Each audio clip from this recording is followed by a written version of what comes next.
फिर कहते हैं शनै रथोत्थाय विमृज्य लोचने मुकुंदमुद्वीक्ष विनम्र कंधरः कृतांजलि प्रश्रयवान् समाहिता शवे पथुर्गदगदयैलतेलयः। ब्रह्मा जी अपने हाथों की अंजलि बांधकर भगवान के श्री चरणों में आकर के विह्वल होकर के प्रेमाश्रुओं से उन चरणों का घंटों तक अभिषेक करते रहे। भगवान के श्री चरणों में पड़े हुए अभिषेक करते रहे। और फिर ब्रह्मा जी ने हाथ जोड़कर बड़े विनम्र भाव से भगवान का स्तवन करना प्रारंभ किया। नौमीड्यते ब्रवपुषे तडिदंबराय गुंजावतंस परिपिक्षल सन्मुखाय वन्यस्रजे कवलवेत्र विषाण वेणु लक्ष्मश्रिये मृदुपदे पशुपांगजाय।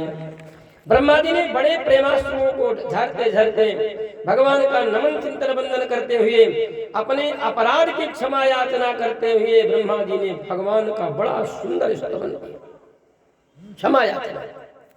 और उस स्तवन करते करते भगवान प्रसन्न हो गए ब्रह्मा जी के ऊपर। चलो ठीक है, अपने अपराध की क्षमा याचना की। तो 40 श्लोकों में ब्रह्मा जी ने भगवान का स्तवन किया। तदभूरि भाग्यमिहि जन्म किमप्यटव्याम् यद गोकुले पिकतमाङ्घ्रिरजोऽभिषेकम् यज्जीवितं तु निखिलं भगवान् मुकुन्द त्वद्यापि यत्पदरजा श्रुति मृग्यमेव। हे नाथ, मेरा जन्म भूतल पर हो और पृथ्वी पर भगवान की क्रीड़ा भूमि वृंदावन में मेरा जन्म हो, और यदि मैं कहीं गोकुल में मेरा जन्म हो जाए तो मैं अपने भाग्य की क्या सराहना करूं। ऐसी कृपा करो कि मेरा जन्म आपकी जन्मभूमि वृंदावन या कर्म भूमि वृंदावन या गोकुल इत्यादि में हो जाए। ये बड़ी विलक्षण लीला है। भगवान के पास आगे कथा आएगी कि बृहस्पति के शिष्य उद्धव जी भी गए थे राधिका गोपांगनाओं को समझाने के लिए कि कृष्ण जो है ब्रह्म है, वो निर्गुण निराकार है। और वहां से जब गोपियों के भक्ति रस में जब ओतप्रोत हुए तब वहां वो भी कहते हैं कि हमें भी यहाँ कोई लता गुल्म पेड़ पौधा बनने का आशीर्वाद दे दो ताकि हम भी यहीं पर कहीं लता पत्र बन जाए। ये है वृंदावन का महात्मा। एक बार जो वृंदावन जाता है फिर वो लौट करके अपने घर आने के लिए नहीं सोचता है, क्योंकि वृंदावन वृंदावन ही है। जो वहां जाता है वो वहीं का होके रह जाता है। 40 श्लोकों में ब्रह्मा जी ने भगवान का स्तवन किया। भगवान ने उनके अपराध की क्षमा किया और उसके बाद ब्रह्मलोक ब्रह्मा जी चले। भगवान ब्रह्मलोक में पहले ही पहुंचे। गोपगणों द्वारपालों से कहा, देखो भैया समय बड़ा विपरीत है और नकली भी पदाधिकारी लोग आते हैं, इसलिए थोड़ा सावधान रहना और हमें पहचान लो। हाँ, हमारे घर में कोई दूसरा ना आ जाए। भगवान अंदर चले, द्वारपाल सतर्क। और ब्रह्मा जी जब आए तो द्वारपालों ने कहा, कहो कौन हो, अपना परिचय बताओ। बोले, अरे हम तुम्हारे स्वामी, तुम पहचान नहीं पाए। बोले, हाँ ये बात तो सभी कहते हैं, जो नकली होते हैं वो कहते हैं, असली नहीं कभी कहता। हम अभी देखे हमारे महाराज जी अंदर गए, वो बता के गए कि सावधान रहना। अब तो ब्रह्मा जी बड़े संकट में पड़ गए, घर भी छीन गया। अब संसार में दो ही चीज सबसे बड़ी बात होती है, शादी विवाह में हो तो देखो घर भर की बात की जाती है, घर भर सही होना चाहिए, और यहाँ घर ही चला गया तो आगे की बात क्या हो। अब द्वारपालों से जब अपनापन दिखाए कि हम ही हैं, अहमता दिखाई, अहमता जब प्रकट हुई तो द्वारपालों ने दंड भी दिया।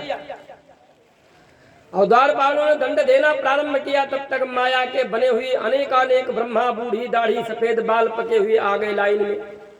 द्वारपालों ने कहा, देखो अपने को देखो और इनको देखो, बताओ तुम कौन सही है कौन झूठ है।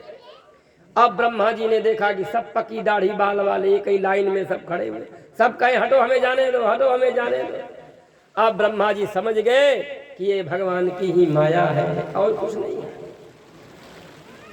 भगवान के श्री चरणों में गिरकर प्रणाम किया। भगवान ने अपनी माया को अंतर्हित किया। भगवान द्वार पर प्रकट हो गए। सतंक चक्रम सकिरीट कुंडलम सपीत वस्त्रम सरिसीरुहिक्षणम सहार वक्षस्थल कौस्तुभ स्त्रियम नमामि विष्णुम शिरसा चतुर्भुजम। जैसे चतुर्भुज रूप में भगवान प्रकट हुए, ब्रह्मा जी श्री चरणों में गिर करके प्रार्थना करने लगे, प्रभु अब तो हमारे अपराध को क्षमा कर दो। भगवान बोले, ये लीला भी भगवान ने क्यों की मालूम?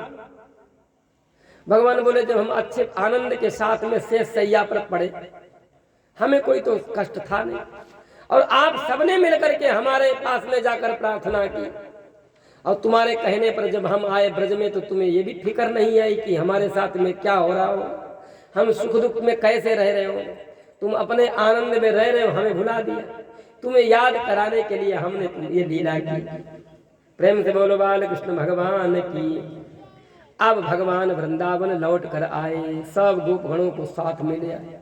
अब गोपगण जब आए तो घर में आकर उन्होंने चर्चा की कि आज कन्हैया ने विशाल अजगर को मारा। अच्छा, उसे मरे हुए साल भर हो गया। तब गोपगण कहने लगे, माता पिता हमारे लल्ला को क्या हो गया? वो तो सांप को 1 साल हो गया मरे हुए, ये तो आज बता रहे हैं। भगवान की माया है। भगवान समझ गए कहीं ऐसा ना हो हमारे लीला में कोई विघ्न पड़ जाए तो तब हरी माया दूरी पर। भगवान ने अपनी माया को अंतर्हित किया। आगे भगवान अब गोपाल थे, अब गोपाल बन गए। कार्तिक शुक्ल पक्ष अष्टमी तिथि में भगवान को गोपाल के पद पर अभिषिक्त किया गया। अभी तो वत्सपाल थे, अब गोपाल बने। अब ये गोपाल की लीला जो है वो कल होगी, ठीक है? ऐसे ही करके हम लोग आगे बढ़ते जाएंगे। प्रेम से बोलो वृंदावन बिहारी।